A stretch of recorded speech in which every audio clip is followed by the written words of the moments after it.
Eh oui. Tout de suite. Le bordel. C'est maintenant. Et c'est présenté par Antoine. Ah, ce petit rythme me met toujours en joie. Je pense qu'on comprend pourquoi. Hein. Tu as le champ libre à présent. Ah bah oui, comme d'habitude, hein, mon petit bordel. Ah, il manque quelque chose. Là, sur ce coup-ci, c'est le premier bordel que je fais tout seul, sans Raphaël. Enfin, sans Raphaël. Attends, non mais attends, penses-tu que je sois absent? Ah non, mais voilà, tu es bien présent, mais je veux dire, sans le supérieur hiérarchique, on va dire quelque part. Oui, bon d'accord, Voilà. je vais prendre mes marques tranquillement. Voilà, chacun prend ses marques, mais je ne suis pas censé être tout seul à chaque fois. Je ne vais pas te ménager. Voilà.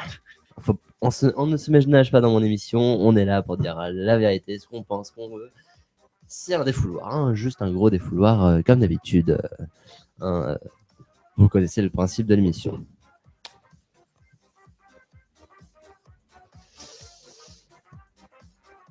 On t'entend ou on t'entend pas, Raphaël? Ah, Raphaël essaie de nous appeler par Skype. On l'entend? Est-ce qu'il dit quelque chose? Est-ce qu'il nous dit quelque chose? Non, Raphaël, on ne l'a pas. C'est bizarre. On va essayer autrement. On verra bien comment on se débrouille, mais ça ne fonctionne pas comme ça. Dommage. Bon, dommage. Raphaël a essayé de nous appeler par Skype, mais non. Non, on ne l'entend pas. Donc, on va trouver on trouvera un autre moyen. Finalement, voilà, je l'avais dit, hein, Raphaël, il a essayé de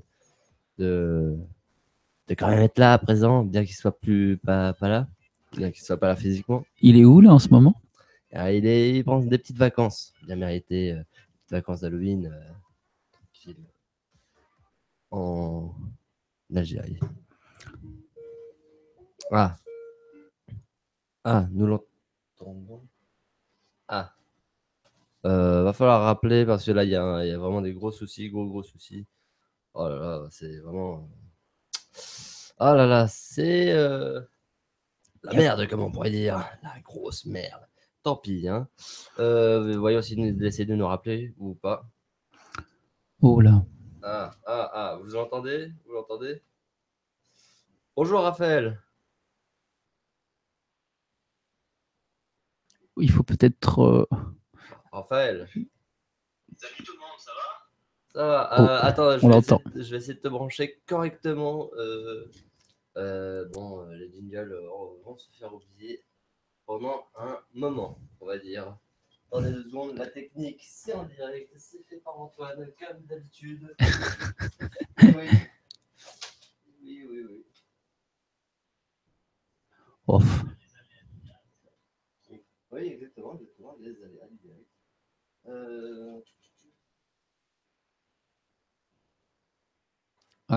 On y arrive. On y arrive doucement. On y arrive. On dit quelque chose, Raphaël. Normalement, on devrait entendre Raphaël. Raphaël, parle, s'il te plaît.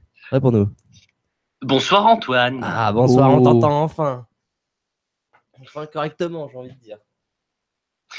Bon, je vous écoute depuis tout à l'heure. Oui. On n'a pas fait ça vraiment dans l'ordre que tu aurais voulu. Non, mais c'est pas ça. C'est que Ryoma, Oui. il y avait une très très grosse erreur là que j'ai entendue. Ah bon, laquelle? C'est pas. Ah Attends. oui, il me l'a fait remarquer par Skype tout à l'heure, une grosse erreur. Oui. C'était quoi? C'est le La congrès. Catalogne, il n'y avait pas eu 47% de oui, il y a eu 47% de participation avec 80% de oui. C'est pas exactement le même résultat. C'est le taux de participation que tu as donné et que tu as confondu avec le nombre de oui. Je n'avais pas voulu te reprendre tout à l'heure pour éviter. Zut, j'ai dû lire en diagonale l'article de l'AFP. Ça doit être ça, ouais. Certainement. Ouais. C'est un peu embêtant. Bon, aujourd'hui, dans le bordel, faisant partie intégrante du c'est le bordel, quoi. Voilà, c'est le bordel, comme d'habitude. Comme d'habitude. Pour ne pas changer. Et aujourd'hui, en fait, je vais vous parler d'une de mes lectures que j'ai fortement appréciée.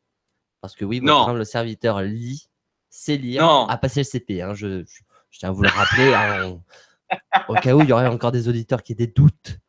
J'ai bien passé le CP. Hein. J'ai eu quelques difficultés, certes, mais je l'ai passé. Donc, tout ça pour Et vous après dire... le CP, vous en êtes arrivé où?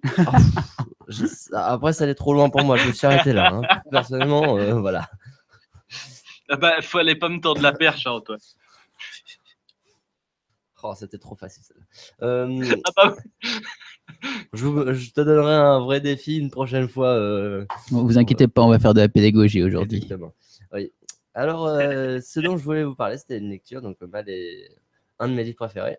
C'est 3 minutes pour comprendre les grandes théories d'Einstein, et qui fait partie de la collection des 3 minutes pour comprendre. C'est un livre assez bien fait, je trouve, car c'est des doubles pages faites sur des parties de recherche qu'a fait Einstein, ou dans le cadre de la collection, c'est sur des parties du sujet dont il traite. Souvent, c'est des personnages historiques.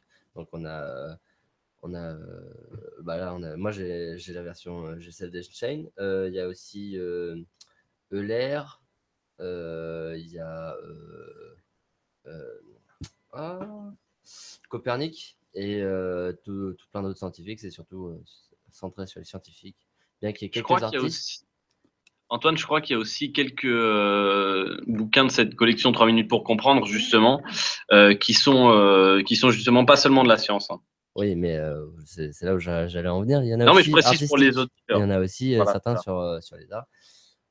Mais c'était surtout à la base pour comprendre les sciences plus facilement, et vulgariser la science qui paraissait inaccessible au monde. Fidèle à sa réputation, Antoine a dans les mains un livre en images avec pas beaucoup de texte, mais quand même du texte.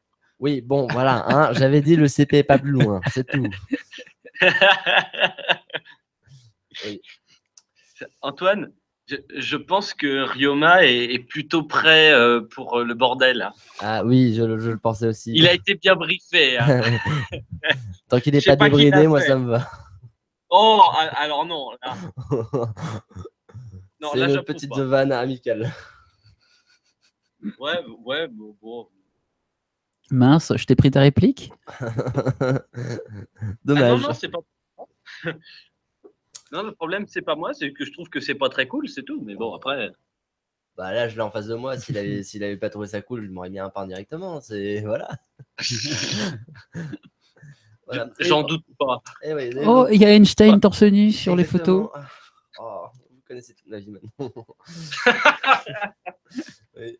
Et je trouvais ce livre très très passionnant parce que voilà, je l'ai lu, relu et relu pour comprendre les grandes théories d'Einstein vulgairement. Et souvent, il y avait quelques petites citations dedans. Et donc, parfois, c'est des citations d'Einstein et parfois non. Mais les trois quarts du temps, c'est de sa part. Et donc, j'avais pour idée de vous lire les citations. Et à vous de me dire si c'est lui qui l'a dite ou si je viens de créer cette citation en face de vous. Ah, info ou intox, quoi. Voilà, info ou intox. Donc, voilà, voyons. Ah bah voilà. Alors, faut pas que Ryoma me regarde. Très bien, je détourne le regard. Ah, détournons le regard. Alors, commençons. L'imagination est plus importante que la connaissance. La connaissance est limitée. Est-ce qu'il l'a dit? Est-ce qu'il ne l'a pas dit? Ah oui, ça c'est du Einstein tout craché, ça. Ryoma? Je dis oui. Eh ben, vous aviez raison. Vous aviez totalement raison. Bah oui, Einstein l'a dite celle-là. Il était pour lui, ce qui venait en premier, c'était d'abord la création avant la connaissance, car on n'atteint jamais de connaissance sans avoir de création. C'était sa théorie des choses. Et oui. Oh, Raphaël, mais tu n'es pas seul. Pourquoi je suis pas seul? On a entendu quelqu'un en arrière-plan. Vous entendez le monde derrière? Bah oui, comme vous l'avez dit, je suis pas. Enfin, je suis en Algérie, donc. Voilà. Vous croyez vraiment que je suis parti seul? Ah, bah, on peut se faire des voyages tout seul pour se faire plaisir de temps en temps, mais Oui, vaut mais pas.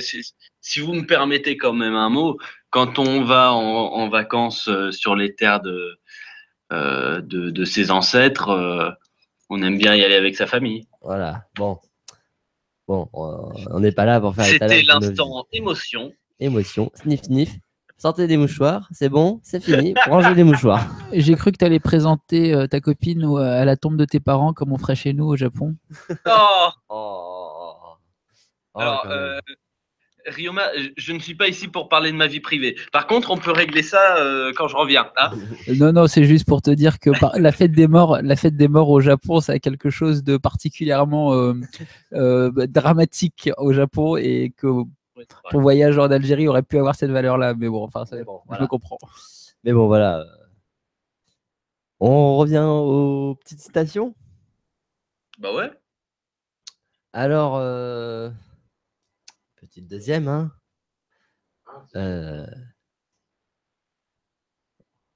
La théorie est d'une beauté comparable à celle d'un océan.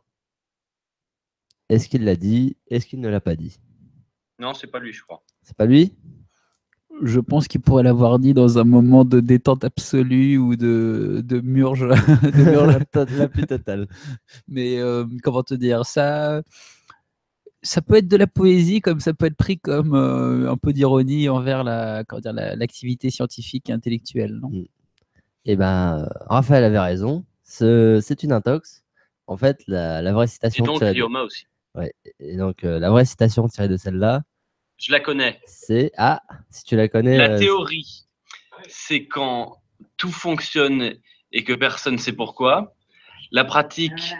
Non, ah pardon. non, ce n'est pas celle-là, tu as Non, tort. Je préfère te couper avant. Parce que ce n'est pas D'accord, du tout celle-là. c'est laquelle alors? Parce que celle-ci, c'est aussi du Einstein. Hein. Oui, non, celle-là est plus courte. C'est la théorie est d'une beauté incomparable. Et pas comparable comme je l'ai dit. Et puis j'ai rajouté... D'accord. Enfin, voilà, c'est juste Non, celle-là. celle à laquelle je pensais, c'était... Donc... Une petite recherche sur Internet en parallèle? Non, non, mais en plus, je l'ai sur un papier, ça m'énerve, je la connais par cœur en plus. Parce qu'elle est vraiment géniale. Tu l'as amené en Algérie? Bah non, j'ai pas le papier sur moi, non, sinon ce serait pas drôle.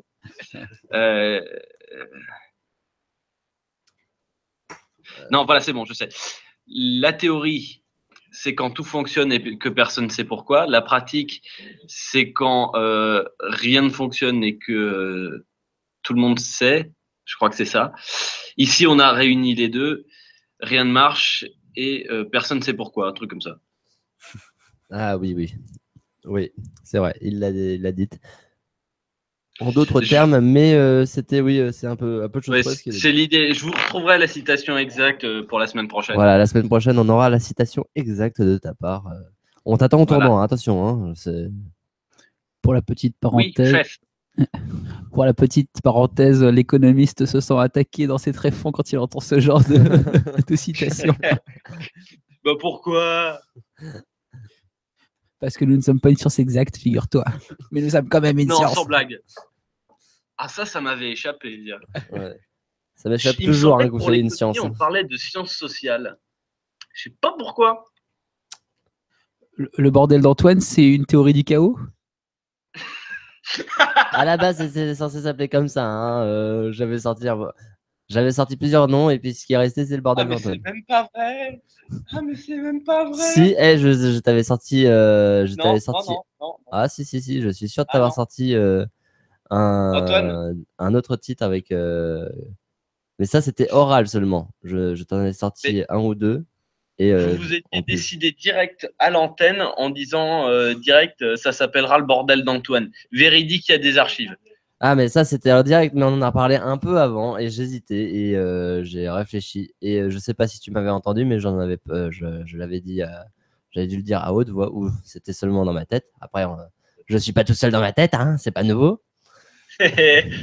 Heureusement que Lucas n'est pas là parce que sinon il ferait de la concurrence. Voilà. C'est lui qui le dit lui-même. Oui, non, mais Lucas, il fait de la concurrence à lui tout seul, donc voilà. Oh le salaud. Les absents ont toujours tort, comme on dit.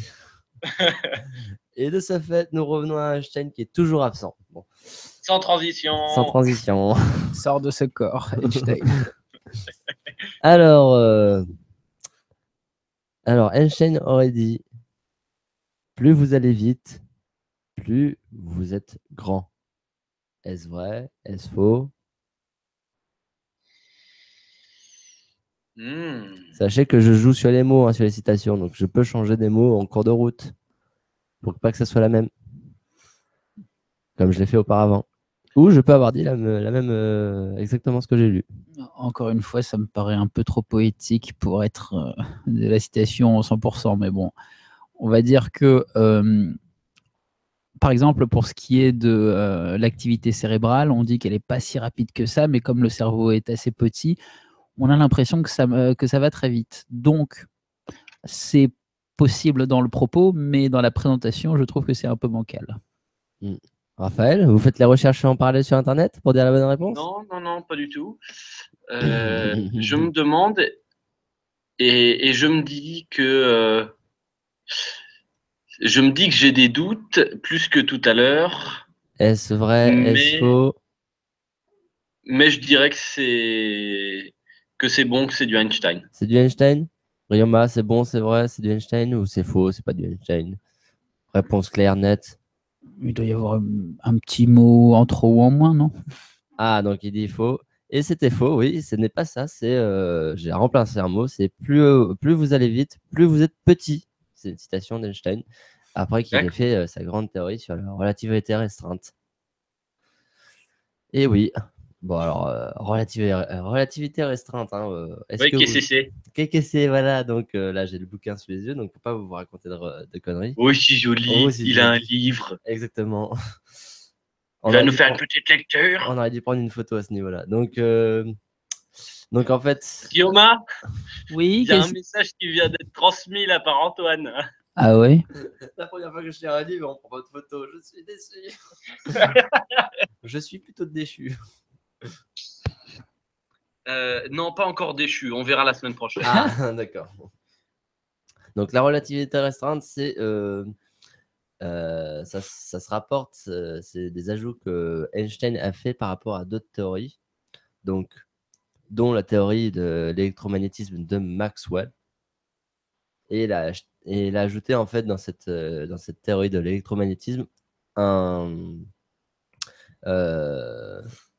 variable de mouvement et de temps pour plus que ça soit relié à un objet ou une planète, mais pour que cet objet puisse être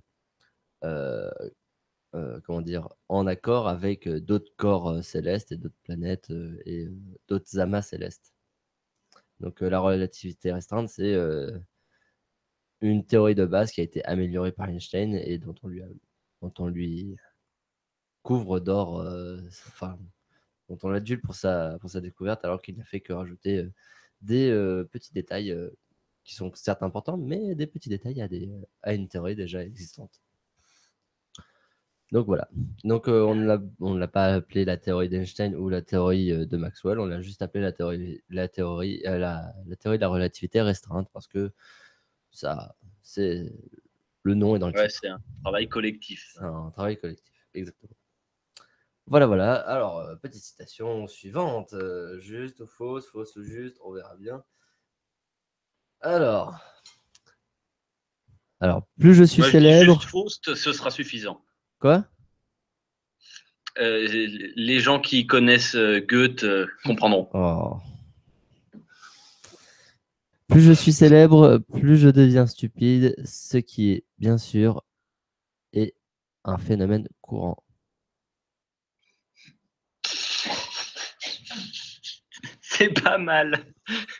Non, mais en fait, il confond les scientifiques avec les stars d'Hollywood ou Bah, faut savoir que Einstein a quand même côtoyé beaucoup de stars d'Hollywood, dont Charlie Chaplin.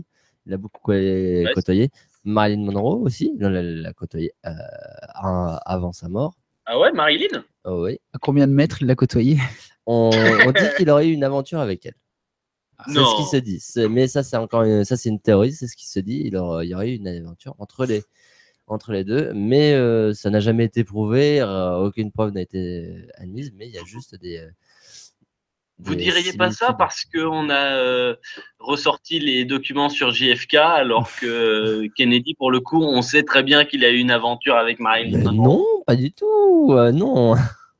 Non, moi, ça me faisait surtout penser aux rumeurs comme quoi Macron et Taubira avaient un enfant caché. Mais on sait Ah tous bah où il dites se donc, trouve, au c'est Panama du- Papers. Hein, c'est un petit fond de caisse.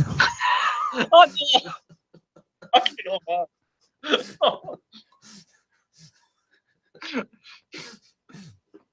Eh oui, ça devait envoyer ça, forcément. Non, alors je vous rappelle que les Panama Papers, c'est juste des boîtes aux lettres, hein, c'est tout. Oui, mais on envoie là-bas quand même C'est des une petits affaire fonds de de caisse. vendeur de boîtes aux lettres. Voilà, on Voilà. envoie des petits fonds de caisse là-bas, c'est tout. Quelle horreur. Donc oui, donc je n'ai toujours pas eu de réponse, que ce soit de la part de Raphaël ou de Ryoma à propos de ma citation. Ah si, moi j'ai dit que c'était lui. Alors Raphaël a dit que c'était lui, Ryoma. Là, pour le coup, je dirais non. Encore une fois, il doit y avoir une modification quelque part. Eh bah, Raphaël a eu raison, et oui, c'est bien de lui. Plus je suis célèbre, plus je deviens stupide, ce qui est, bien sûr, est un phénomène courant. Il n'y a qu'à voir hein, ce phénomène auprès de nos stars sur Énergie 12, enfin nos stars si je peux les appeler comme ça, nos stars avec un coefficient nul comme on peut les appeler, mais voilà. Ah bah ça, c'est pas moi qui l'ai dit. Là, si je le disais pas, c'était la personne suivante de toute façon. Non, mais en fait, vous êtes vachement injuste avec Nabila. Il y a des gens qui sont connus parce qu'ils sont mou du bulbe, on est d'accord. C'est vrai. Et puis sérieusement, il y a quand même un certain nombre de personnes qui jouent un rôle. C'est ce qui fait que moi, ça me désespère encore plus d'ailleurs. Ben, au bout d'un moment, quand tu sais que ta prestation va marcher, tu restes sur un petit créneau et tu t'y perds un peu de temps en temps. Enfin, je veux dire, c'est quelque chose de. Bah, tu continues à faire le créneau que tu réussis, compréhensible. quoi. On veut que tu sois con, bah tu donnes un air con. C'est Voilà. C'est bizarre, mais en fait, Einstein avait un petit air de gaucho, là, quand même, parce que ça me rappelle les propos de la société du spectacle. Ah oui, et en parlant de ça d'ailleurs, j'ai une citation là pour d'Einstein. Alors, à vous de me dire si c'est vrai ou si c'est faux. L'Europe vit encore plus que l'Amérique en fonction de ses objets de l'avenir. La vie pour lui est toujours devenir, jamais être. Alors, est-ce que c'est Einstein lui lui-même. Einstein lui-même, est-ce que c'est lui? Est-ce que ce n'est pas lui?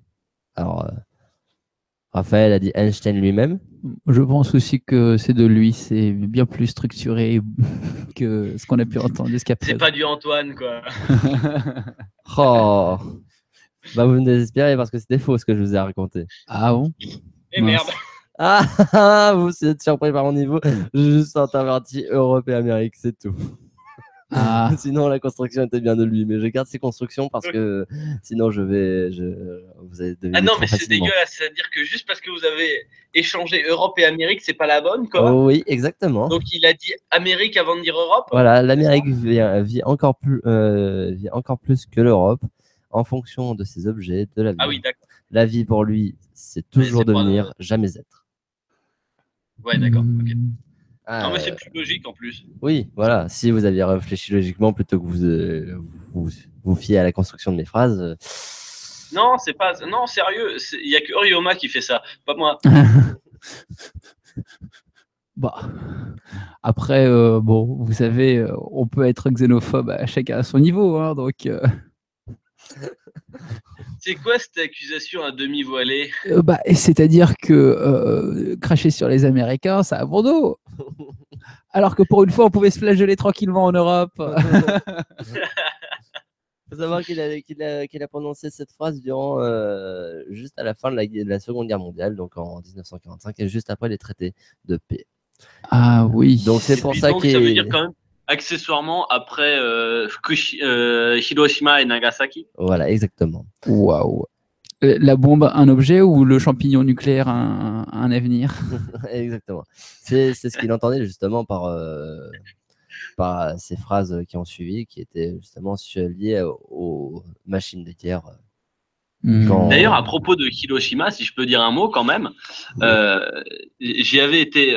Ryoma, vous y avez été à Hiroshima? La bouffe est plutôt pas mal dans cette ville. La viande particulièrement. Non, mais typiquement, enfin, Comment je dire, elle parle. est cuite à point, c'est ça? Ah, quelle horreur! Alors, Non, mais sérieusement, Antoine, j'avais été au musée du Mémorial de la Paix et là, on peut voir, entre autres, les photos de 2 secondes avant la bombe, 2 secondes après la bombe. Et la cible principale des Américains, c'est un pont en T qui relie en fait différentes parties de Hiroshima, pardon. Et ce pont a même pas été détruit par la bombe. Donc non seulement ils ont fait des tonnes de morts, non seulement ils ont détruit des tonnes de bâtiments, mais en plus ils ont même pas atteint leur objectif principal. Oui, mais savez-vous pourquoi ils n'ont pas réussi à détruire ce pont? Le pont, parce qu'il scientifique. il a résisté à la déflagration, quoi. Oui, mais à la base, en fait, la bombe devait exploser sur le pont. Et en fait, une erreur de calcul a fait que sur le temps, elle a été larguée un petit peu plus tôt que prévu. Et donc, enfin, un peu plus tard que prévu même. C'était un peu plus tard que prévu. Et donc, elle a explosé 100 mètres au-dessus du pont. Ce qui fait que... Non, Antoine, c'est même pas ça. Elle a même pas explosé au-dessus du pont. Elle a explosé au-dessus de la ville à quelques centaines de mètres du pont. Ah si, je vous assure. Oui, c'est ça. Ah. Et oui, donc en fait, Hiroshima était connu pour être une ville avec des bâtiments anciens faits en bambou, en papier de bambou et des produits en bois. En bois, voilà. Du papier de bambou, tiens, dis donc, j'ai jamais essayé. Il faudrait que je vois ce que ça donne. C'est comme Tokyo, hein. Le bombardement de Tokyo a fait au moins autant, si ce n'est plus de dégâts que les bombes nucléaires. Hein. Mais parce qu'ils ont largué tellement de tonnes de bombes incendiaires sur Tokyo que, si vous voulez, les bombardiers, quand ils passaient au-dessus de Tokyo, ils montaient soudainement de 30 mètres tellement il faisait chaud. Ouais, et voilà, et en fait, une bombe nucléaire, c'est juste un gros réacteur très très chaud. Chaleur refroidi, c'est tout ce que je voulais dire en fait. C'est assez scientifique. Donc, quand vous avez un cœur nucléaire à peu de choses près, on est sur les 2 ou 3 000 degrés au centre d'une ville. Ça, on va dire que ça chauffe. Ouais. Mais d'ailleurs, Raphaël, là, depuis tout à l'heure, je vois que tu fais un lien un peu inconscient entre Hiroshima et Fukushima.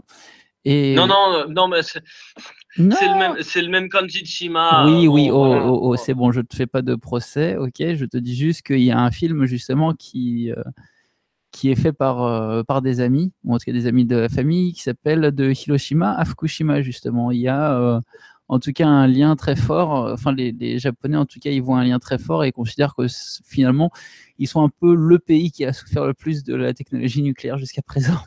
C'est un peu vrai en même temps. Voilà. Donc, alors, justement, l'avancée de la science. J'ai sous les yeux, Antoine, une photo que j'avais prise à Hiroshima, au musée du Mémorial. Et en fait, l'épicentre, l'endroit où la bombe a explosé, c'est juste à côté du fameux dôme. Vous savez, un des seuls bâtiments qui soit encore debout aujourd'hui, de l'époque. Dû à sa forme, justement. Dû à sa forme et dû, je crois, aussi à la matière dans laquelle il était construit, parce que c'est du béton armé.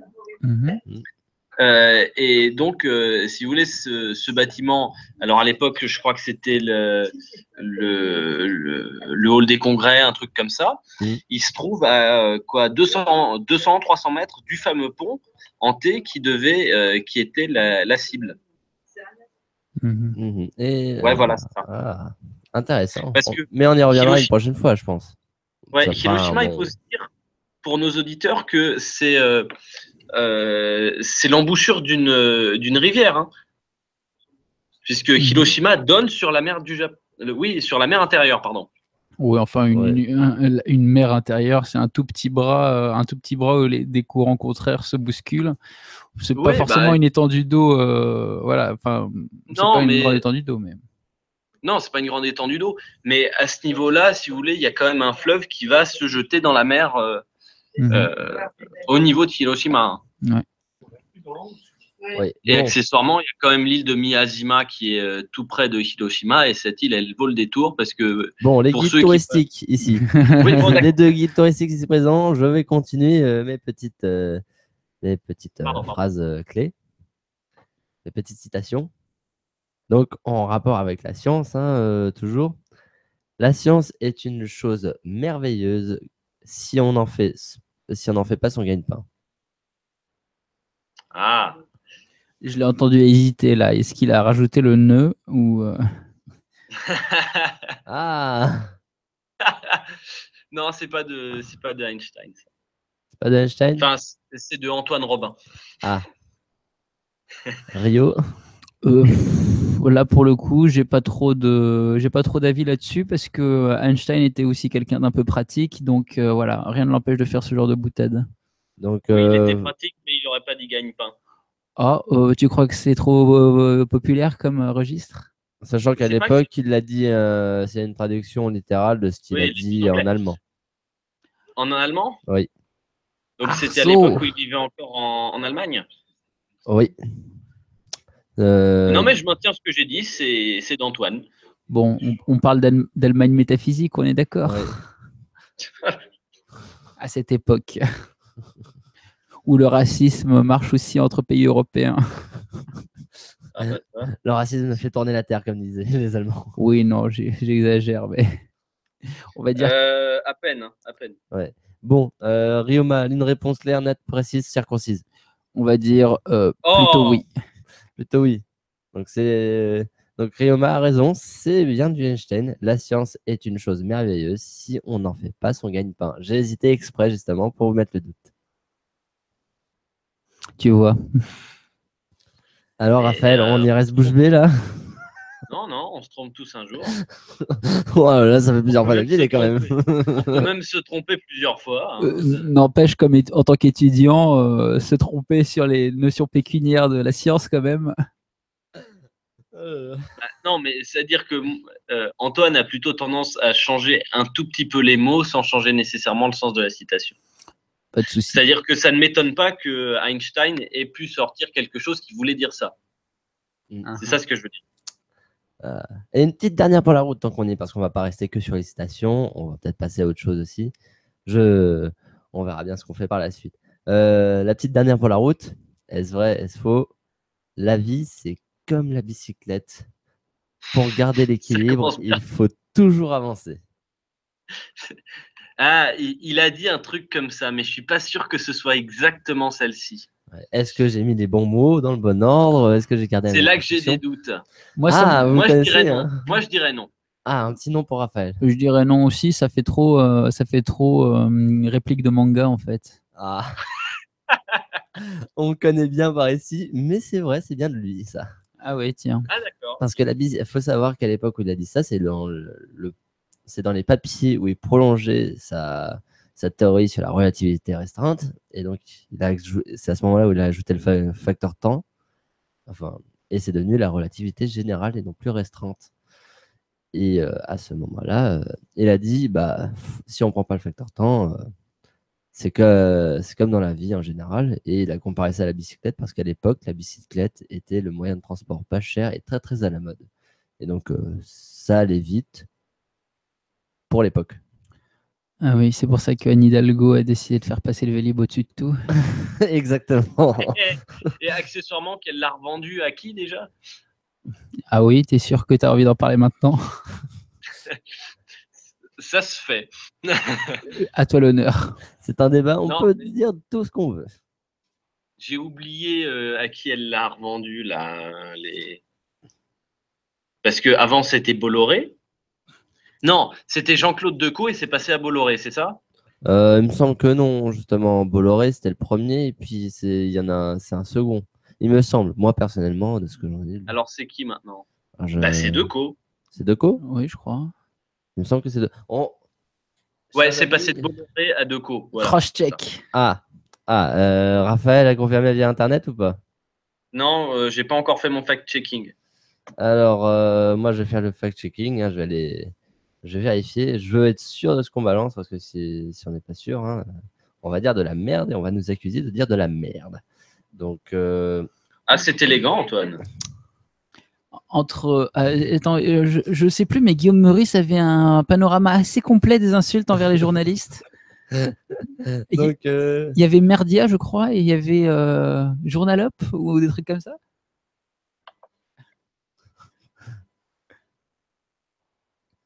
c'est Hidalgo. Attends, non. Oh là là là. Bah, il suffit de taper Vélib.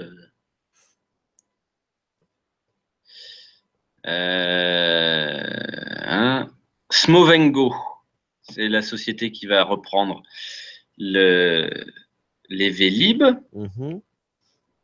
Alors, Smovengo, bah, je vais m'enseigner sur d'où ça vient, Smovengo.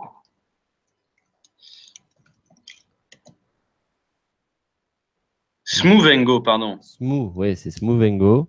Non, Smovengo, c'est bien ça, je suis pas fou. C'est Smo ou Smo? Smo.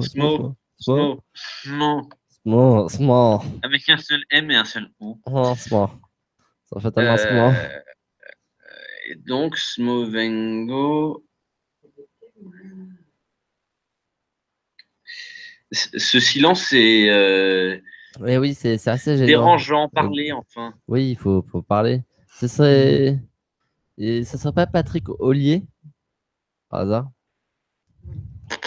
Il me semble que c'est. On vous dit. Ah non, dira ça. Smovengo, c'est bien ça. Il y a 2 O, mais sur leur site internet, il n'y a qu'un seul O. Ils sont trop forts. Paye ton codeur. Paye ton designer. What do you mean? I don't know. Oh bah ça n'a pas dû être très dur de le payer alors. Hein. Ah bah non. Hein. Oh pardon. 3 cacahuètes et 2 fourchettes, c'était bon. Hein.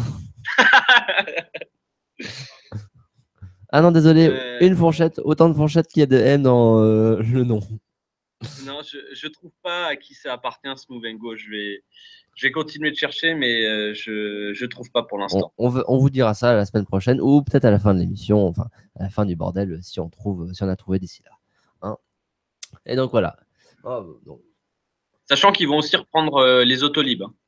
Oui, les Autolib qui sont d'ailleurs, je trouve, un peu du non-sens, en fait, j'ai envie de dire, parce que c'est des milliers de batteries qui sont jetées et qui sont jetées assez répétitivement.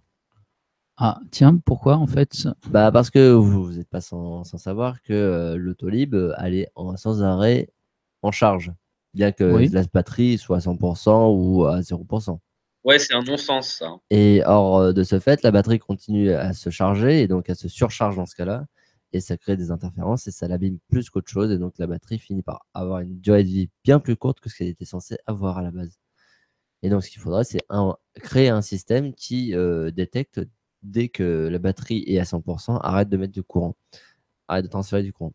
Ce qui n'est pas très très compliqué. Hein. C'est pas un système qui coûte excessivement cher. Une fois qu'on a acheté une borne, de toute façon, c'est pas le prix de cette petite option qui va beaucoup influencer le prix de la voiture par la suite. Hein. Je tiens à le préciser. Hein.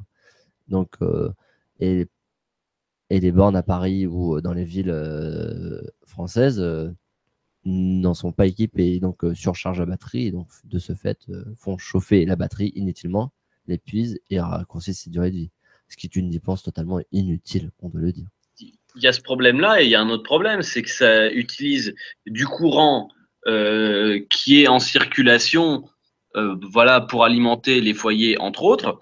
Et c'est autant de courant qui nécessite, dont on a besoin. Le problème, si vous me permettez d'un mot, Antoine, oui. On veut supprimer les diesels en 2024 de la capitale et les essences de la capitale en 2030. Mais ça veut dire quand même que les hybrides ne pourront pas circuler parce que les hybrides circulent aussi avec un moteur thermique. Résultat, ça nous obligera, parce que aujourd'hui c'est la seule alternative au thermique, à utiliser des véhicules électriques à batterie. Et résultat, on va se retrouver, il y a aujourd'hui, je crois, 3 millions de véhicules en Île-de-France. 3 millions. Donc, il y a au moins 1 million de véhicules qui circulent dans Paris chaque jour. Et ça veut dire que chaque jour, on va se retrouver avec au moins 1 million de voitures qui vont se recharger. Je crois que là, on risque quand même quelques petites coupures de courant avec 1 million de voitures qui se rechargent avec la même quantité d'électricité produite. Ouais, Ou peut-être moins de voitures. Ah oui, ou peut-être moins de voitures. Hein. Allons Ah savoir. bah, c'est la meilleure solution, c'est ça. Mais dans ces conditions, on développe les transports en commun. Dans ces conditions, on développe des moyens alternatifs qui ne sont pas développés aujourd'hui. Mais on a Si quand on même, veut, si, ouais. si tu me permets, on a quand même pas mal de transports en commun sur Paris. Sur Paris même. Sur Mais Paris même. Antoine, nous qui fûmes Seine-et-Marnais pendant un temps, Oui. Aujourd'hui, je suis comment est-ce... essonné. Quelle est cette nation étrangère et lointaine Ah, le Parisien. de naissance et fier de l'être? Ben, Parisien de naissance aussi, mais j'y ai pas passé toute ma vie, moi, monsieur. Personne ne naît imparfait, n'est-ce pas? C'est la Bref, société qui nous corrompt. imaginez un petit peu, nous qui vivions à Samois-sur-Seine, si on voulait aller à Provins, on était obligé de prendre le bus pour aller à Fontainebleau, de Fontainebleau prendre un train ou un bus qui nous amène à Melun. Oui, non, merci. Et de Melun, reprendre un bus qui nous amènerait à Provins. Et encore, ça, je vous fais la version facile, hein, parce que ceux qui veulent aller en train à Provins, ils sont obligés de se taper un train qui va jusqu'à Gare de Lyon, de là reprendre un train à Gare de l'Est. C'est absolument incroyable. La liaison depuis Paris et dans Paris est très bien faite, sauf qu'après, ça se développe en étoile et pas en toile d'araignée. C'est ça ce qu'il faudrait faire. Bah, c'est comme le développement des routes dans les villes européennes actuelles. Hein. On a le même développement de routes qu'on a le développement de transport en commun, j'ai envie de dire. Mais Antoine, la Chapelle-la-Reine, ça vous dit quelque chose? Oui. C'est le fin fond de la Seine-et-Marne. Oui. C'est à 2 pas de l'Essonne. Oui, Oh. enfin, voilà, à ce niveau-là, par un Parisien, hein, Rioma, on se trouve dans le trou du cul du monde, à ce niveau-là. Non, mais c'est pas très loin de Nemours pour ceux qui connaissent un petit peu, c'est-à-dire une des villes qui a été le plus touchée l'année dernière par les inondations à Nemours. Bon, pour faire simple. Après, ça ne veut pas dire que parce qu'on est parisien, on n'a aucune connaissance en géographie, mais quand même, on est d'accord. La plupart des Parisiens ne connaissent quasiment pas leur arrondissement déjà. Je ne sais pas de quel Parisien tu parles, mais après tout, il peut y avoir des pièces rapportées, je sais, oui. Bon, en tout cas, ce que je veux dire, c'est que la Chapelle-la-Reine, pendant longtemps, il y avait eu une gare ferroviaire. Dites-vous qu'au début du XXe siècle, le réseau ferroviaire français couvrait quasiment tout le territoire. Aujourd'hui, le réseau ferroviaire part seulement en étoile de certains points de France, à savoir Paris, Lyon, Bordeaux, Marseille. Grosso modo, c'est ça. Et Rennes. Car à l'époque, il faut le savoir, la voiture était très très peu développée. Donc le seul moyen de transport, c'était quand même le train. Et le train pouvait donc de ce fait se permettre de mettre des billets au prix auquel il consentait. Oui, et puis même des prix pas trop chers, puisqu'il y avait beaucoup de monde qui le prenait de toute façon. Voilà, il y avait beaucoup de monde. Mais aujourd'hui, ce ne serait pas faisable parce que du fait que déjà, il y a beaucoup de monde qui prennent la voiture. Et c'est aussi que ce serait faisable. Ah bah, pas avec les prix qu'ils en demanderaient, à mon avis, ça ne serait pas tout à fait faisable. Si. Au tout début de mes études, le premier professeur d'histoire nationale française était un spécialiste justement des transports, qui avait fait une étude historique sur les transports. Et donc, on avait eu ce petit débat en classe. Et il s'avère qu'à l'époque, le train avait été promu, avait été vanté comme un moyen d'unité nationale, de mise en avant de la dignité des individus au sein de la nation, alors que la voiture a été quelque chose de particulièrement individualiste, peut-être même élitiste, de par tout simplement sa dimension familiale, quelque part privée. Et donc, peut-être que après tout, nous sommes dans une période qui privilégie l'individualisme à la collectivité. Je ne sais pas. Alors, j'ai sous les yeux ce que c'est que Smooth. Donc, Smooth & Go. On revient au sujet d'avant. Voilà, j'ai sous les yeux là un article du Monde qui est daté du 3 avril dernier. Et Smooth & Go appartient en fait à une start-up qui s'appelle Smooth. Et cette start-up en question s'est alliée avec deux énormes entreprises qui sont Indigo, Vinci Park donc, et Mobivia qui est en fait Noroto. Et c'est comme ça qu'ils se sont arrangés pour battre Jean-Claude Decaux, qui était donc le gestionnaire des Autolib et des Vélib à Paris jusqu'à présent. Ah, Voilà. deux petites sociétés. Et ces deux petites sociétés, il faut savoir à qui elles appartiennent aussi après. Bah, Indigo, c'est Vinci Park, donc c'est Vinci. Ok. Là, vous voyez très bien Vinci Autoroute, Oui, Vinci le groupe Vinci, Park, quoi. etc. Et puis Noroto, je crois que j'ai pas besoin de développer davantage. Non, Noroto. Voilà. Et donc Smooth, c'est une start-up. Hein. Je crois qu'il n'y a pas besoin de détailler davantage. Ok. Donc, détail intéressant. Hein, donc c'est un article du Monde Éco d'avril dernier. Voilà. La presse économique, pas scientifique, mais quand même précise. Ouais, ça se discute. Hein. Quand tu veux, où tu veux. Ça sent le débat, mais ça sera pour une prochaine fois. Faut garder un petit peu de débat pour d'autres circonstances. Et de la motivation pour la suite. Et oui, il faut que ça continue à nous suivre pour bien des raisons. C'est pour ça. Et oui. Sinon, de quoi pourrait-on parler? Là, on a fait des citations d'Einstein. On a eu un petit sujet sur le Vélib qui était en train de. Voilà. Là, on a eu à l'instant même un petit sujet sur les développements ferroviaires, sur le développement des transports en commun via le Vélib, l'Autolib. Et j'ai envie de parler ensuite des progrès technologiques. Voilà, aujourd'hui, qui sont la voiture qui pourrait rouler toute seule. Audi vient de sortir son modèle de série de la 8. Enfin, c'est un modèle très très luxueux, donc on ne peut pas tous se permettre d'avoir. J'ai envie de dire c'est une Audi, donc forcément c'est un peu luxueux en général. Pas forcément, mais c'est l'Audi A8 limousine. C'est comme ça qu'il l'appelle. Antoine, oui. l'Audi, c'est une voiture qui était faite, la marque Audi qui appartient à je ne sais plus quel groupe allemand, était faite pour être la marque de luxe de cette compagnie allemande. Retrouvez-moi le nom de la compagnie allemande, hein, parce que moi, pour l'instant, justement, Audi, c'était fait pour un public moins favorisé par rapport à la marque. Moi, il me semble que ça découlait de Mercedes. Je crois que ça appartient très, à très BM. riche. Ça appartient à qui? Je crois que ça dépend de BM, Audi, mais je ne suis pas sûr. C'est Volkswagen. Ça dépend de Volkswagen. Et comme vous le savez, Volkswagen, c'était fait pour être c'était la voiture du peuple. Hein, voilà. Tout est dans le nom. Audi, ça s'appelait Auto Union. On a une petite précision derrière. Quelle était cette précision? Dites-nous les anciens. La précision, c'était sur le nom original d'Audi. Qui est? Je repose la question, je reviens vers vous dans 2 secondes. Très bien. Très bien, oui. Mais oui, donc je reviens à mon sujet, hein, personnellement. C'est les voitures autonomes, donc. Donc la voiture autonome, oui. C'était Auto Union. Auto Union. Ah. Ya. Dada. Oui, et donc Audi. Oh là, lui, il s'est mis au russe. C'est dit, c'est fait. Voilà, je me suis mis au russe. Voilà. Et de ce fait, oui, Audi a sorti sa première voiture de série. Enfin, a annoncé à l'exposition de Tokyo automobile qu'ils allaient sortir ce nouveau véhicule début 2018 en série.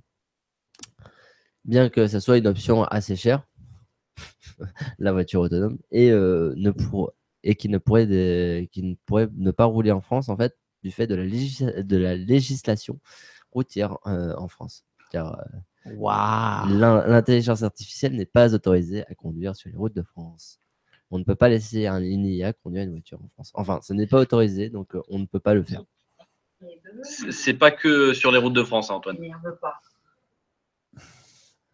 Bah oui, c'est pas que sur les routes de France, mais dans certains pays, il me semble que que je raconte pas de conneries, la Norvège et la Finlande autorisent ce type de véhicule sur leur route. Ont prévu déjà d'autoriser ce type de véhicule sur leur route parce qu'ils ont des routes très enneigées, c'est pas facile de conduire dessus et ils se disent que peut-être une assistance une assistance électronique ou une assistance artificielle à la conduite pourrait aider les conducteurs à rentrer plus sains et saufs en période de grand froid ou en période de grand gel. Il me semblait qu'il y avait une affaire juridique un peu épineuse au sujet de la voiture autonome de Tesla. Oui. Ils ont fait une voiture autonome, Tesla?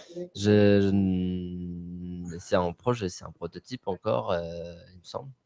Et je crois qu'il y avait déjà eu un accident et qu'ils avaient du mal à déterminer qui était responsable de l'accident de par le fait qu'une IA était embarquée. Ah oui, c'était les tests de prototype sur route américaine. Ok. Donc, ils avaient fait ça sur des vraies routes américaines et ils ont eu un petit incident. Ils ont eu un accrochage. Mais de ce fait, en fait, lorsqu'on décrit la situation de l'accrochage, on peut pas dire que la personne qui conduisait était coupable parce que ce n'est pas elle qui était maître du volant à ce moment-là. Et on peut pas dire que on peut pas dire que c'est l'IA qui est coupable parce que les dommages et réparations de la part d'une IA, enfin voilà, on n'a pas d'argent de la part. Ah, attends, c'est qui disait qu'on allait taxer les robots bientôt, mais Raphaël? Je n'étais pas au courant. Qu'est-ce qu'on me dit là? Il y avait un candidat au présidentiel qui avançait sur un programme de taxation des robots. Comme si les robots pouvaient générer leur propre valeur. Oui, monsieur Hamon. Ah oui, Benoît Hamon. Ça devient quoi ce projet depuis? Je pense qu'il est gardé sous un confort inconsidérable. Oui, sous une aisselle un peu humide. Oui, exactement. Et oui. Et donc ma question en fait de ce fait de la première voiture de série qui va sortir officiellement début 2018, donc en janvier ou février suivant la date que fera suivre Audi, c'est est-ce que nous en France on doit prendre déjà la décision d'autoriser ou pas, et si oui, sous quelles conditions, sinon pourquoi? Raphaël, on me suit toujours? Pourquoi quoi, pardon? Je suis deux conversations en même temps. Hop, on n'entend plus Raphaël. Ah, c'est ballot. Ah, c'est ballot. Non, mais pourquoi quoi? Qu'est-ce qui se passe? Donc, je vais réitérer ma question. C'est est-ce que avec l'arrivée d'Audi, qui fait sa première voiture autonome qui va sortir en janvier-février 2018, on doit est-ce que notre gouvernement doit prendre les devants et commencer à faire des lois de restrictions sur les routes de ce type de véhicule ou pas? Avant de faire ça, il faut combler le vide juridique qui existe. Parce que, comme vous le disiez, j'avoue, j'écoutais que d'une oreille. Mais si vous voulez, à partir du moment où on considère qu'il faut que des ordinateurs conduisent des voitures, comme vous le disiez, le problème, c'est celui de la responsabilité. Parce qu'en soi, un ordinateur ne peut pas être pénalement responsable si jamais il y a un accident. Donc, avant de se poser la question de on fait des voies, on ne fait pas de voies spéciales pour les ordinateurs, on définit en droit ce qu'il faut faire. Et après, on peut se poser la question. Il y a tout un courant de réflexion sur le droit des intelligences artificielles. Et je crois que c'est Nathalie. Il y a une juriste que je rencontre de temps en temps qui s'appelle Nathalie. Je sais plus quoi. C'est très. Bon, bref, j'avais à travailler récemment sur un rapport. Faut pas dire ce genre de choses devant Antoine. D'accord, pardon. Voilà, en tout cas, il y avait un rapport pour l'année 2000 qui a été publié, je crois. Non, mais ça s'appelle du bizutage, hein, Ryoma, c'est tout. Rien de plus. Bon, d'accord, très bien. On n'a pas le droit de le faire en France, hein, je tiens à rappeler, c'est inscrit dans les lois, on n'a pas le droit de bizutage. D'accord, très bien. Officiellement. C'est un robot qui a parlé à ma place. C'est plus complexe que ça, Antoine. Dites à mon robot de prendre la responsabilité juridique, ok? À ma place. Bon, et donc il y a donc un rapport sur l'intelligence artificielle qui a été publié en 2017, je crois, et quelque chose d'assez complet justement pour voir un petit peu enfin un comparatif des législations en matière d'intelligence artificielle. Voilà. Si vous voulez, la prochaine fois, je vous le ramène. Ah, c'est pas de refus. Un petit peu plus de lecture. Vous allez voir, ça fait 500 pages. Ah, parfait. Ça va m'occuper 1 an. T'as des images? Non, il n'y a pas d'image, désolé. Ça va m'occuper 2 ans. Donc. Et c'est écrit petit. On va pour 2 ans et demi. Il y a beaucoup de, En plus. il y a beaucoup de titres de chapitres dans la tête, vous inquiétez pas. Ah, bah on redescend à 2 ans. Sinon, oui, vraie question dans ce cas-là, mais de par de là, la responsabilité ou pas de l'ordinateur, est-ce que les lois européennes ou françaises à notre niveau devraient commencer à autoriser ce type de véhicule devraient autoriser ce type de véhicule à rouler ou devraient au contraire l'interdire totalement et dire non à l'intelligence artificielle sur les routes? Moi, personnellement, j'ai mon petit avis tranché dessus déjà. On sait lequel c'est. Ah oui, moi je sais pas. Oui, si c'est une femme au volant. Ah, Alors, Elle était...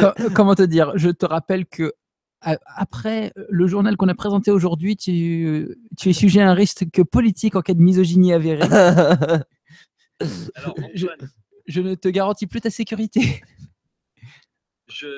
je vous répondrai comme j'ai répondu tout à l'heure, parce que la question, c'est pas est-ce qu'il faut l'autoriser ou pas. La question, c'est on autorise comment. Et résultat, je ne répondrai pas tant qu'il n'y aura pas un cadre juridique. Voilà, point. Suivant. D'accord. Moi, je serais plutôt à me poser des questions sur peut-être la création d'un statut d'opérateur quand même pour les véhicules, enfin pour les intelligences artificielles. Peut-être que juste rajouter un petit opérateur quand même en cas de besoin, ça peut aider. À une gérance à distance. Voilà, en fait, c'est-à-dire que même une base de données ou quand vous avez des bases de données, bon, il y a quand même toujours quelqu'un qui vient passer, Qui fait un check-out. voilà, qui passe derrière pour vérifier. Enfin, il y a des techniciens aussi, donc c'est toute une, comment dire, intelligence artificielle, c'est une certaine capacité de traitement de l'information qui, elle, est autonome, mais le dispositif matériel qui est présent dans la vraie vie, bon, eh ben, il consomme de l'électricité, il s'use, etc. Et peut-être qu'après tout, en responsabilisant un petit peu les techniciens qui sont là-bas, peut-être qu'après tout, on arrêtera de croire que les machines dansent la farandole tout ensemble, comme dans le cycle des robots de Asimov. Voilà, je pense qu'on peut Ah, aussi une jolie référence. Je pense qu'on peut éviter ce genre de cas de figure, évidemment, si on en a l'envie. Oui. Après, voilà, je veux bien. On peut rajouter un opérateur, mais après, la question vient naturellement. L'intelligence artificielle est capable de conduire. Enfin, aujourd'hui, les constructeurs automobiles en sont capables. Jusque où l'intelligence artificielle va-t-elle continuer de prendre notre place? Aujourd'hui, elle a pris notre place via certains processus tels que des formulaires administratifs qui sont envoyés par mail automatiquement ou des questionnaires qui sont envoyés par mail automatiquement administrativement pour compléter certains dossiers. Des postes qui sont remplacés comme ça, on automatise certaines choses. Est-ce que on ne serait pas en train de créer notre propre tombe économique du fait que voilà, on dépendrait entièrement de cette intelligence artificielle plus tard? Je pense que, il faut peut-être s'intéresser aux études de l'OCDE sur l'automatisation. L'impact de l'automatisation, en fait, n'est pas la même selon les pays. Et même si, ce qui laisse à croire que même si tout le monde rentrait dans cette compétition technologique pour l'automatisation, on resterait quand même à des niveaux inégaux et qu'on n'obtiendrait peut-être pas les mêmes résultats. Donc, de ce point de vue-là, est-ce que c'est vraiment creuser sa tombe? Je ne sais pas. Après, c'est évident que, bon, voilà, dans tous les plans d'industrialisation qu'il peut y avoir, il y a des gagnants et des perdants. Et c'est pour ça que la politique permet peut-être d'égaliser un petit peu la donne. Donc, essayer déjà d'affirmer d'affirmer l'existence d'un risque et prévoir un filet de sauvetage si vraiment les conditions de travail se dégradent suite à l'introduction de technologies d'intelligence artificielle. Après, quant à savoir si le travail est dévalorisé, je ne sais pas. Après tout, bon, Vous êtes c'est à voir. vachement schumpeterien quand même, hein. Bah, je suis économiste. Ouais, enfin, Schumpeter, c'est pas non plus l'alpha et l'oméga de l'économie, enfin presque, mais il n'y a pas que lui dans la vie. Oui, non, Donc, d'un mot, quand même, Schumpeter, c'est la destruction créatrice. Antoine, ce que je note quand même, c'est que la question que vous posez, c'est quand même une question qui vient quand même beaucoup de la science-fiction. Bah, et oui. je sais pas si. Bah oui, non, mais d'accord, mais enfin, faut l'assumer, quoi. Bah, oui, je l'assume totalement, mais On n'a pas grand-chose d'autre, c'est vrai, comme source pour parler de ça. Mais personnellement, j'ai beau dire ce que je viens de dire sur les robots, je pense quand même que il faut pas non plus trop s'inquiéter et que voilà, c'est plutôt positif cette évolution-là. Et allons de l'avant. Allons de l'avant. ça, et c'est puis pas schumpeterien. Bah, Et vous remarquez qu'il esquive un non, peu bah, plus ma parce que question moi, je ne pense que toi, pas, je ne Rayona, pense là. pas que ça détruira des tonnes d'emplois. Je ne pense pas que ce soit de la destruction créatrice. Je pense que c'est de la création d'abord et avant tout. Et puis on verra si ça détruit. Ouais. Je pense pas que ça détruira a priori. Pour un simple exemple, je prends un exemple dans l'aviation, les avions qui décollent, les avions long courrier par exemple. Saviez-vous combien il y Même avait de si on sait que personnes ça va faire employées dans l'avion au début quand il n'y avait pas toutes ces technologies d'aujourd'hui? Les Oh systèmes là. embarqués. Oui, à l'époque, il n'y avait pas de système embarqué. D'accord. Les premiers avions à décoller. Dans les petits avions, il y a toujours pas de système, il y a toujours pas beaucoup de systèmes embarqués, hein. Il y en a énormément quand même, hein, par rapport à. Il y en a énormément, oui, je sais. Aujourd'hui, un avion sans GPS, ça n'existe pas. Oui. Donc, Typiquement. savez-vous seulement combien à l'époque sur les premiers avions de, les premiers avions de voyage, De ligne, voilà, les premiers avions de ligne, il y avait de membres d'équipage. 5 fois plus qu'aujourd'hui. C'est-à-dire? Bah, 5 fois plus qu'aujourd'hui. Oui, mais combien? À vous de faire les calculs. J'ai Ouais. pas compté le nombre de. J'ai pas compté toutes les stewards en fait. Et bah à l'époque, il y avait en moyenne 5 stewards, enfin 5 stewards et hôtesses de l'air, Ça correspond à peu près à ce qu'il y a aujourd'hui. un pilote et 2 copilotes pour les longs courriers, un pilote et un copilote pour les courts courriers, enfin pour les vols courte distance. Long courrier, c'est longue distance et court courrier, c'est les vols petite distance. Ouais, bref. Voilà, bref. Et il y avait toujours 2 ingénieurs techniques, un ingé vol et un ingé et un ingénieur d'aérodynamique, un ingénieur de fuite. Il y avait des ingénieurs de fuite dans les avions. Oui, on faisait des ingénieurs juste pour les fuites. Et des ingénieurs. Non, mais ça se fait, Et hein. un ingénieur moteur, toujours, au cas où il y a une panne moteur et qui puisse couper les valves qu'il fallait. Et bah aujourd'hui, tous ces ingénieurs n'existent plus, enfin, ne sont plus dans l'avion. Bah, ils sont à terre, quoi. Non, Même pas. Aplati ou à terre? même pas. Ils sont au garage, comme on dit. Ils font la révision des avions une fois tous les 3 ans. Oui, bah, c'est ce que j'entends par à terre maintenant. Mais oui, mais avant, ils étaient payés pour chaque mission et aujourd'hui, ils sont payés à l'entretien d'un avion qui, on va dire, hein, c'est plus tout à fait la même chose qu'avant. Et ils ont été remplacés dans l'avion par les systèmes embarqués qui sont les systèmes de surveillance, de refroidissement, les systèmes de secours et les batteries embarquées pour subvenir aux besoins de l'avion au cas où il y a un problème avec un moteur. Ça te ferait pas rêver un avion autonome? Et bah justement, les avions sont quasiment autonomes parce que le pilote enregistre sa destination d'arrivée, refait ses calculs en vol et à chaque fois réajuste un petit peu. Ouais, il y a un pilote automatique. Hein, oui, il y a un pilote ça existe automatique. déjà. Donc aujourd'hui, Sur les longs courriers, les pilotes, ils font que vérifier. voilà.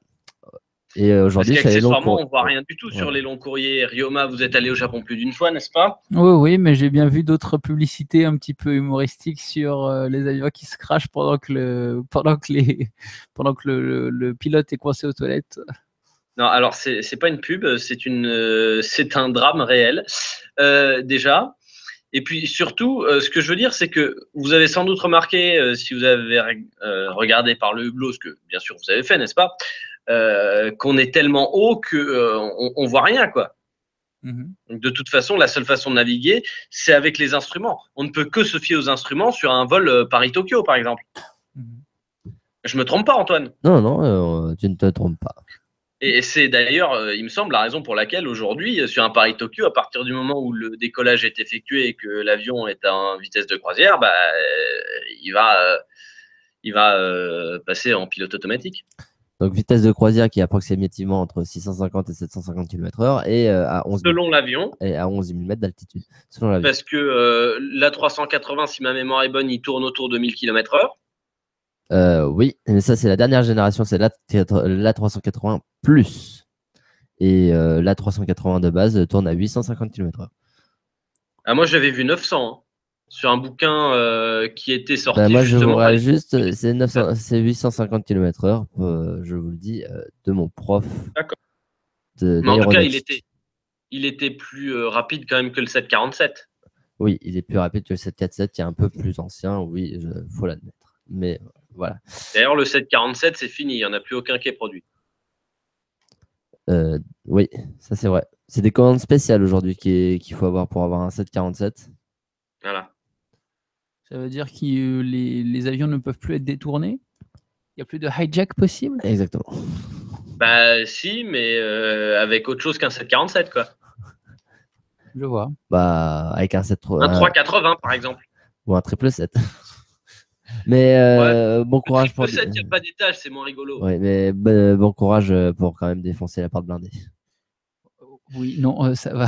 Parce que oui, faut le dire, la porte, c'est une porte à code digital, blindée de, il me semble, c'est 20 ou 30 mm de titane, avec un renforcement en carbone. Waouh. Ah bah, ce que je faisais quand j'étais gamin, c'est plus possible, hein. C'est clair. Ah bah, une fois, quand j'étais gamin, le commandant de bord, enfin l'équipage m'avait proposé justement d'aller dans la cabine et j'avais pu voir ce qui se passait dans le cockpit. Yeah. C'était génial.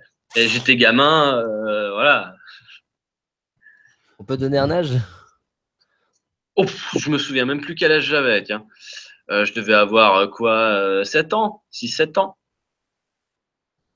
Eh ben, Eh ben, ça commence à remonter, hein. à cet âge-là, Ah oui. Ça commence à piquer, là, les années qui défilent. Ah bah c'était en 2002-2003, quelque chose comme ça, hein. eh ben, moi, la première fois que j'ai pris l'avion, c'était en 2001. Donc, à l'époque, j'avais 4 ans. Oh là là, moi j'ai dû le prendre bien avant. Ouais. Pour aller vivre dans un pays dans la Anglo-saxon. anglo-saxon. Sur notre fameuse île d'à côté. Bon, messieurs, c'est pas que je vous déteste, je vous aime bien, mais voilà, mon avion, en parlant d'avion, décolle très tôt demain. Ah oui. Et accessoirement, vous savez très bien quelle heure il est, et donc il fait faim parce que là, j'ai crapahuté toute la journée dans Constantine. Donc, si vous voulez, là, je commence à en avoir. J'ai l'estomac dans les talons. Et ceux qui connaissent Constantine savent que ça monte et ça descend. Et ça s'en va, et ça revient. Non, c'est surtout la ville blanche écrasée de soleil. Et ton accent commence à prendre un air méditerranéen. Ah, mais c'est normal, ça. Attends, j'essaie d'imiter Enrico Macias, donc forcément, c'est normal. C'est normal, c'est normal.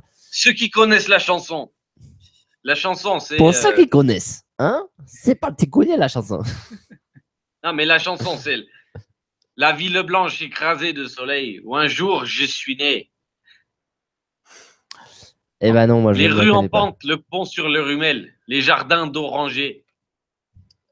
Avec un coup dans le nez. Il y a un truc de Claude Nougaro qui, je sais pas, qui plane sur cette nostalgie. Non, Ah, Toulouse, oui. n'est-ce pas? C'est pas vraiment le même coin. Hein. Ah bah, J'ai fait les deux, je peux vous assurer que c'est pas la même chose. Il n'empêche que les chanteurs sont quand même un peu sentimentaux, tu trouves pas? c'est les chanteurs Ouais, d'une il autre suffit de époque. voir Alain Souchon. C'est des chanteurs d'une autre époque. Et bah, Ah, mais attendez, mais là, vous manquez de culture musicale ou quoi? Alain Souchon, vous voyez quand même à quoi je fais référence, là. moi pas trop. Je suis pas trop. J'écoute Full pas trop. sentimental. Oh! Ah bah non, moi désolé, la musique pas trop en ce moment. Je suis en parlant de manga encore, je serais au taquet, mais là non. Ryoma peut en témoigner. Il a vu mon répertoire. Son historique regorge de titres un peu, comment dire, puéril. Voilà, Je ne veux pas savoir. totalement puéril. Et j'ai dit puéril. Oui, enfin, je connais Antoine. Oui. On connaît le grossier personnage que je suis. Hein. Ne criminalisons pas les hommes, voyons. Voilà, Non, c'est pas ça, c'est juste que je connais Antoine. C'est tout. Depuis quelques années qu'on se fréquente. Ah oui, quelques fameuses années. Ouais. Hein. On dit depuis quand? Je sais même plus d'ailleurs. On dit Bon. depuis qu'on s'est vu. Hein. Voilà, quand c'est ça. Bah, depuis qu'on s'est vu. Hein. Voilà, c'est ça. Ouais. Bon, sur ce, on va commencer à sonner le mot de la fin. On va te laisser y aller, Raphaël. Ouais, parce que là, il est 20h20. Et Ryoma, vous êtes bien gentil d'avoir dit qu'on terminerait à 19h24, hein, mais je crois que là, vous avez fait une petite erreur. On terminerait le journal à 19h24. Moi, après, c'était le bordel. Donc, Ryoma n'était pas responsable du bordel par la suite. C'est pas faux. Donc, moi, je suis responsable du bordel. C'est moi qui termine. Ryoma s'est bien occupé de son émission. On a terminé à 19h20, à peu près, à peu de choses près. Le mensuel. Et on a enchaîné avec le bordel. Donc, Ouais, Ryoma n'avait d'accord. pas tout à fait tort. Il a laissé place au bordel proprement, je trouve. Merci. Ah, mais j'ai bien aimé votre passage d'antenne. Toujours au taquet, l'oreille étendue. Ah oui. Eh oui. Eh oui, on sent le. On ne dira pas quoi. Mais oui, bon. Si, là, faut le dire, là. La petite goutte d'alcool dans le sang. Non, j'ai rien bu, là. Ah, c'est peut-être le manque d'eau, justement. Alors. Non, mais j'ai pas bu d'alcool. De l'eau, j'en ai bu. Hein. Notez quand même que Constantine, c'est pas très très loin de zones beaucoup plus désertiques de l'Algérie. Donc, au bout d'un moment, il commence à faire soif. Hein. C'est pas pour rien que les voitures sont très poussiéreuses. Au-delà de la question elles sont pas nécessairement lavées. Il y a quand même pas mal de sable par ici. Ouais. Bah non, ramenez-nous, tu nous en ramèneras du sable pour en souvenir des vacances. Dans les petits gâteaux. Voilà, dans les petits gâteaux. Petits gâteaux sablés. Et on va te laisser aller manger. Ouais, merci. Allez. Je retrouve les auditeurs la semaine prochaine. Là, bah oui, la semaine prochaine, tu auras de oui. nouveau ton antenne, ton LVE week-end. Après, si Ryoma veut garder, d'accord. Hein. On négociera. On n'est pas contre un petit Ryoma de temps en temps, hein, comme présentateur. Ça fait du bien, le changement. Voilà. Mais le changement, c'est maintenant. Comme dirait une certaine personne. Progressiste. Nous avons dit ça depuis 5 ans. Espèce de progressiste. Ouais. Donc, au revoir, Raphaël. Progresse bien Bonne vers la soirée, tout table le du monde. Didier. Allez, bonne soirée et on te retrouve la semaine prochaine pour LV Weekend hein, avec Voilà, les merci news de à la tous. semaine. Allez, à plus. Voilà. Soirée. Allez, ciao. Ciao, ciao. Donc voilà, Raphaël qui nous a quittés. Ça donne envie, Constantine. Ah ouais, ça fait une bien belle ville. Hein. Oh là là. Voilà, donc je pense que nous pouvons conclure pour cette émission de LV Weekend. Non, là c'était LV mensuel. Non. Du bordel, Antoine. Oh, pardon. Donc voilà. On va se dire au revoir ici. Hein. Merci Ryoma d'avoir participé, d'avoir été présent là pour le bordel qui suivait l'émission de LVE mensuel, que tu as présenté merveilleusement bien, j'ai trouvé. Ça changeait d'habitude. Je vais prendre mes marques, je vais c'est une habitude à prendre, hein, après. Ouais. Donc voilà, et on va s'écouter sur la petite musique que j'aime bien. Qui fait toujours plaisir à la fin. Ce petit rythme. J'attends de voir le nom du compositeur. Bah, je ne le connais même pas. J'ai trouvé ça sur internet. C'était des remixes de remix. Donc ça passait proprement. Bon, voilà. On s'étale un peu sur ma vie. Bon, chers auditeurs, hein, moi, c'était le bordel Antoine. Merci encore de m'écouter. On se retrouve dans le mois prochain pour un nouveau bordel Antoine et on parlera d'autres choses sur ce coup-ci. Je fais un petit rappel là sur le livre. 3 minutes pour comprendre les grandes théories d'Einstein. C'est de la collection 3 minutes pour comprendre. Édité par le courrier du livre. Et sérieusement, si les sciences ça vous intéresse, mais que vous aimez pas trop lire tous les paplards de tous les scientifiques, je vous conseille ces livres pour comprendre grosso merdo leurs théories avec des mots assez simples et sans pour autant que ça perde du sens. Je vous dis au mois prochain et d'ici là, portez-vous bien parce que le bordel revient.